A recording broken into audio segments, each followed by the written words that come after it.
Assalamualaikum warahmatullahi wabarakatuh kepada semua yang mendengarkan ini dan menonton ini. Gue mau ngasih beberapa cerita tentang apa yang gue alamin kemarin, yaitu gue ikut gathering konsep mall syariah pertama di Jabodetabek. Menarik ya, mall syariah pertama. Apa itu mall syariah dan seperti apa sih konsepnya? Jadi, mall syariah itu adalah sebuah mall yang isinya pedagang, para pembeli, dan transaksinya itu syariah. Transaksi dari pedagang ke pembeli syariah, transaksi dari pedagang ke pemilik tempat juga syariah, serta aturan-aturan yang berbasis syariah dan islami. Tempatnya di mana? Adanya di Grand Serpong Mall, dia posisinya ada di Serpong, Tangerang. Kemarin gue dari Bekasi sampai ke sana itu makan waktu sekitar 1 jam 40-an menit. Ya masih lumayan terjangkau. Posisinya dibilang strategis karena semua kendaraan yang lewat di pinggir tol itu akan melihat. Dan yang menjalankan ini adalah beberapa pihak. Yang pertama pihak pencetusnya ini namanya Pak Fajar Harsha. Dia adalah otak dibalik semua ini. Dia juga orang yang hebat. Dia juga telah berpengalaman di bidang retail, dari mulai departemen store sampai dengan retail barang rumah tangga sampai menjadi GM di salah satu retail terbesar di Indonesia, termasuk salah satu juga yang mengembangkan lokasi perbelanjaan Tamrin City. Terus siapa lagi pelakunya? Ada pemilik mall, pencetus, pedagang.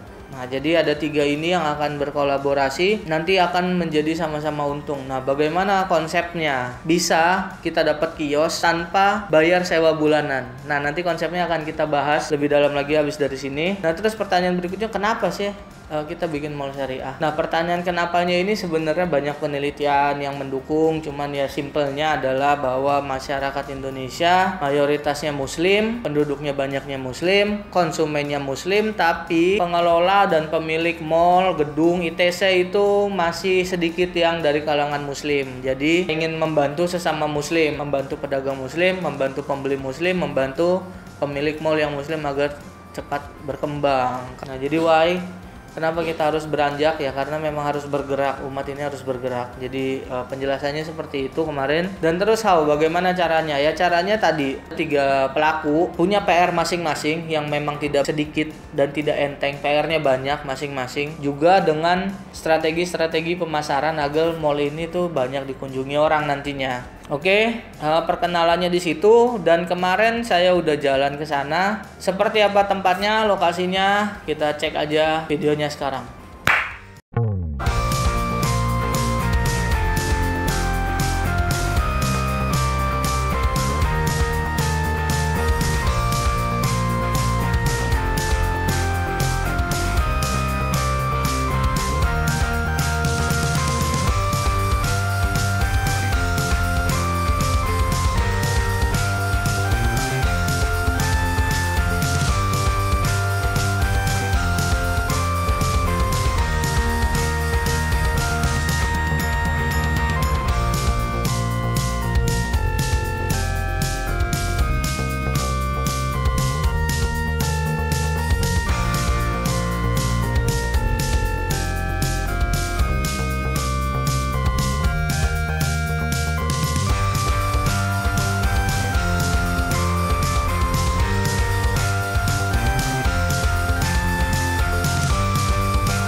Oke, Sekarang kita akan ngebahas lagi tentang konsepnya. Dia menawarkan konsep syariah. Syariahnya ini juga bukan asal syariah, karena konsep ini udah digodok sama MUI, terus teman-teman dari ustadz-ustadz, ada beberapa ustadz yang dia sebut, terus juga dari Bank Syariah sebagai konsultannya. Komitmennya, jadi memang harus mengikuti peraturan syariahnya. Konsep yang pertama paling menarik adalah pedagang dapat kios itu tidak harus bayar sewa bulanan. Gimana bisa? Karena sistemnya bagi hasil. Jadi kalau di mal-mal yang lain atau pusat perdagangan yang lain atau sewa bulanan, keamanan dan kebersihan, air dan listrik, 3 ini semuanya hilang. Gimana bisa? Jadi kewajiban pedagang hanya membagikan hasil jualannya sebesar 9%, cuman 9%, dan pedagang masih dapat 99% ya. Nah, cuman 9% ini dari omset. Dari 9% ini yang akan kita setorkan setiap ada transaksi, kita tidak perlu lagi bayar sewa, listrik dan air, kebersihan dan keamanan. Semuanya terangkum dalam 9%. Bukannya ini sangat menguntungkan? Bukannya ini sangat memberikan kesempatan buat orang-orang yang mau mencoba usaha? Bukankah ini juga suatu kesempatan buat orang-orang yang ingin mengembangkan usahanya, membuka cabang toko-tokonya? Apa yang mau dijual di dalam mall ini? Untuk awal ya, kedepannya pasti berkembang. Tapi awal yang mau difokuskan adalah 3 kategori. Yang pertama adalah fashion, muslim dan muslimah. Yang kedua adalah tour and travel, haji dan umroh. Yang ketiga adalah halal food. Kita akan bahas satu-satu. Fashion, muslim dan muslimah ini sangat berkembang, offline maupun online. Di Tamrin City omsetnya setiap hari itu udah nggak usah kita ragukan lagi. Kita bisa lihat gimana ramenya pasar fashion muslim dan muslimah. Di daerah Tangerang tidak ada yang seperti Tamsit. Jadi visi utamanya itu membuat Tamsit untuk masyarakat Tangerang dan sekitarnya, termasuk BSD, Bintaro, bahkan untuk orang Serang. Mungkin jadi sentra belanjanya jadi ke situ. Nah, ini adalah satu kelebihan dan ini adalah suatu hal yang ditawarkan yang sangat menarik. Yang kedua adalah tour and travel, umroh dan haji. Saya pikir untuk travel, umroh dan haji, konseptor memiliki visi yang sangat cerdas ya. Dia melihat bahwa pasar umroh dan haji di Indonesia itu tiap tahun tidak pernah berkurang, tiap tahun selalu bertambah. Dan lagi, berita yang lagi berkembang adalah banyaknya agen-agen penipu, agen-agen yang tidak amanah, yang membuat kerugian bagi peserta-pesertanya. Jadi, mall ini akan dibuat sebagai sentra tour and travel haji umroh yang insya Allah sudah diseleksi dan dipilih travel haji dan umroh terbaik yang amanah. Yang ketiga adalah halal food. Halal food memang suatu hal yang biasa kita dengar. Di Indonesia rata-rata makanan itu memang halal. Cuman lagi-lagi konseptor memberikan hal yang berbeda, yaitu dengan luas wilayah yang dipunya diperkirakan akan menampung 500 kios. 500 kios ini semuanya halalnya bukan cuman halal di mulut, tapi dibantu oleh MUI dan pemerintah Tangerang untuk sertifikasi halal kios per kios. Jadi setiap kios tuh punya logo halal MUI. Dan kalau 500 kios halal food ini benar-benar terjadi, berkumpul dalam satu area, maka akan menjadi pusat halal food terbesar se-Asia. Belum pernah ada yang sebesar ini dengan varian makanan yang banyak. Itulah 3 kategori target dari mall syariah. Masing-masing target mempunyai visi sendiri-sendiri, yang mana visi itu sangat bagus-bagus. Konsep yang ketiga yang ditawarkan adalah bagi hasil tanpa riba. Gimana bagi hasil tanpa riba? Jadi pedagang itu hanya menjual barang tanpa ada transaksi uang. Transaksi uang itu ada di kasir-kasir yang disebar merata di seluruh area. Jadi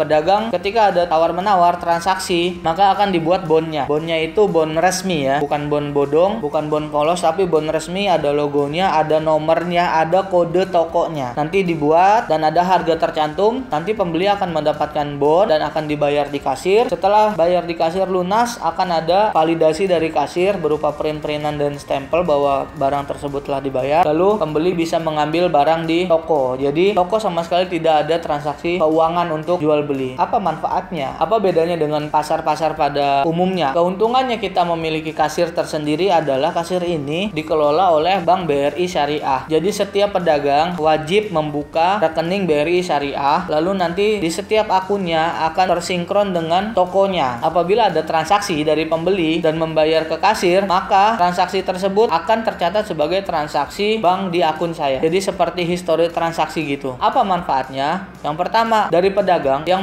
memiliki anak buah itu akan lebih mudah mengawasi. Karyawan tidak memegang uang. Semua transaksi itu rapi tercatat oleh Bank BRI Syariah. Opnamnya tuh jadi lebih gampang untuk stok opnam, lebih mudah pengawasan. Yang kedua, transaksi yang tercatat itu jadi bankable. Bankable artian kita rapi, kita bisa menilai omset kita bisa menilai laba kita punya pembukuan yang standar. Bagaimana pelaporan dari Bank BRI Syariah ke kita? Laporannya online, jadi setiap pedagang itu wajib mengaktifkan BRI Syariah online. Ada aplikasinya juga. Transaksi kita hari ini akan dirangkum pada besok jam 12. Jam 12 siang kita akan dapat SMS notifikasi bahwa transaksi kita pada hari kemarin itu sebesar sekian rupiah. Dan bagi hasilnya dikurangi 9%. Jadi total kita punya saldo sekian rupiah. Dan nanti jam 5 sore saldo tersebut akan langsung ditransfer ke rekening kita. Jadi perputarannya itu bisa dibilang setiap hari dan memang cepat banget. Dan keuntungan berikutnya adalah ketika kita udah rapi dalam pembukuan, kita rapi dalam pencatatan, dan Bank BRI Syariah dengan otomatis memiliki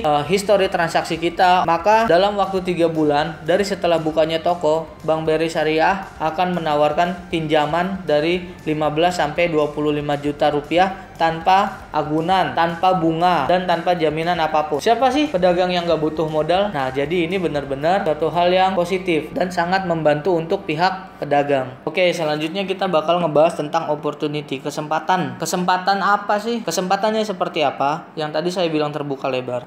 Yang pertama adalah kita lihat dulu pasar syariah yang sudah jalan di Pasar Turi Baru, Surabaya. Meskipun belum terlalu banyak beritanya yang beredar di Jakarta, namun ternyata Pasar Turi Baru itu sudah menjadi omongan di masyarakat Surabaya. Mungkin gak semuanya. Pasar Turi Surabaya terus berkembang. Yang kita butuhkan adalah perkembangannya. Kenapa ini mempunyai kesempatan untuk berkembang? Karena telah ada program untuk kota-kota berikutnya. Beberapa kota dengan pengelola gedung yang juga sudah mulai membicarakan hal ini ingin menerapkan konsep yang sama. Salah satunya adalah di Bekasi dan Bandung. Nah, saya akan cerita bagaimana caranya untuk mendapatkan kios tanpa uang sewa bulanan ini. Nah, jadi yang pertama masuk grup dulu. Yang kedua, kita proses seleksi. Karena pihak gedung dan konseptor ingin bekerja sama dengan pedagang yang betul-betul serius. Proses pertama seleksi adalah nanti satu hari akan diseleksi 50 orang dan langsung dinilai seperti penjurian ajang-ajang pencarian bakat. Jadi ada 3 juri yang duduk di meja, bawa sekitar 5 buah sampel produk. Lalu nanti akan ada form interview yang ditanyakan dan kita akan menjawabnya. Apabila dirasa visi dan misi serta semangat kita serta barang kita masuk dalam kategori yang dia cari,